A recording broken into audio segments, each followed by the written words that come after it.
Hello, this is State Senator Glenn Gruenhagen bringing you another update on the previous biennium, last 2 years down at the Capitol. Today I'd like to talk about energy, but before I do that, I just want to make a comment about the hurricanes and the amount of money that the federal government is giving to those people who are really hurting.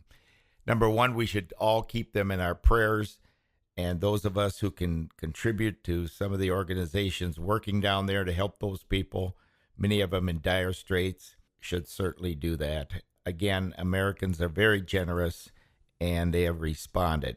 The concerning point is this, the federal government is giving $750 to each and every person that's affected by the hurricanes down there, although you have to apply for it, is my understanding. But you contrast that with the money that they're giving for illegal immigrants, both in this state and across the nation by the Biden and Harris administration, and it does become disconcerting. I mean, we're giving thousands and thousands of dollars of support to the illegals, and yet when our own citizens are hurting, it seems like we're skimping on them. According to published reports, FEMA is out of money, although there seems to be a lot of money still available that they could tap into if they wanted to help our own citizens. So again, when you're thinking of voting this year, keep that in mind. The open borders, the federal government giving housing, renting hotels, and providing for the illegals, and yet our own citizens are being shortchanged in many cases. So now I'd like to move on to energy from the last 2 years. As most of you maybe are aware, we passed a 2040 energy bill that would place us on a path to have 100% of all our energy come from wind and solar.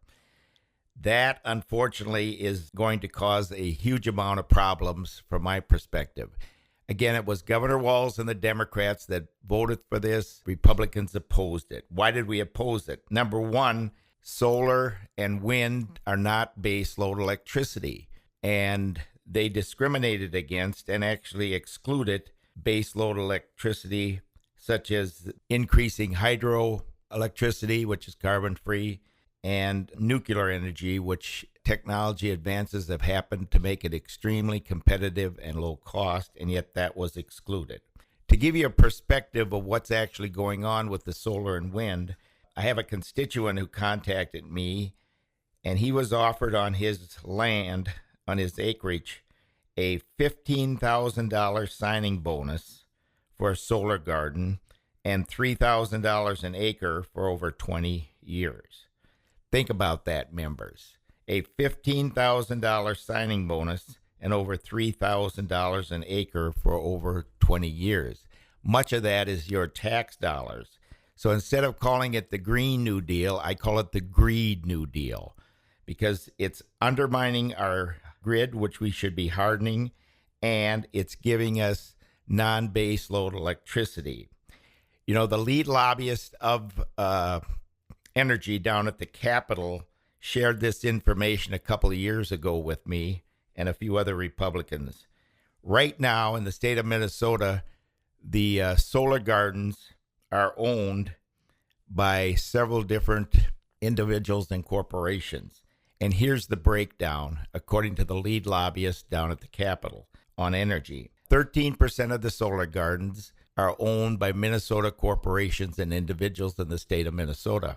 67% of our solar gardens are owned by individuals and corporations outside the state of Minnesota.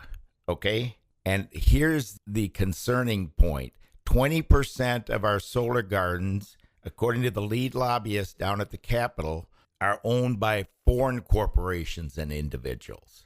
The concern is that because of solar gardens, their inefficiency, it also inflates the cost of our electricity. So we are fleecing the flock of Minnesota corporations and individuals here in the state and sending a lot of the money outside the state of Minnesota and even outside of our country. This is a travesty, and again, it can be laid at the feet of Governor Walz and the Democrats. And if Kamala Harris were to become president, this philosophy, I believe, would spread nationwide. And again, it would drive up our cost of our electricity exponentially, undermine our baseload electricity, and give us a high chance of rolling blackouts.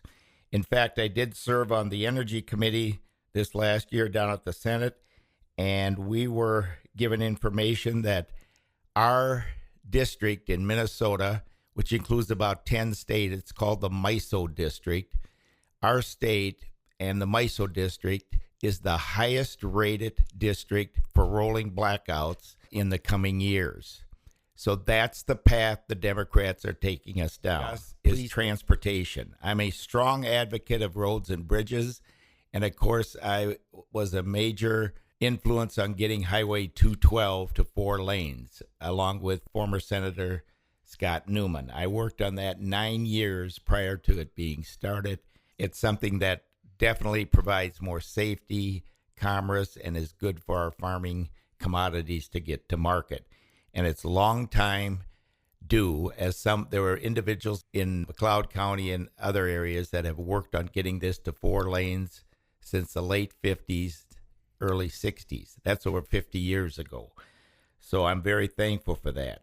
There is a concern, however, that the Democrats passed a law that I believe takes effect in 2026 that's based on the Green New Deal. So there's going to be a lot of additional requirements on the building of roads and bridges.